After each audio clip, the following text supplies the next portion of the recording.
One of the other pieces that I see as critically important is building that project team. When asked who should be on the project team, my response is always your best and brightest.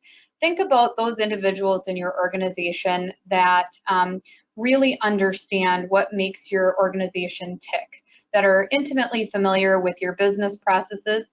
Often these are your top performers and the folks that are already raising their hands to take on projects or special tasks. Those individuals should absolutely be considered for your project team. The other thing that I would say, putting my OCM or organizational change management hat on, is taking stock of your stakeholders within your organization.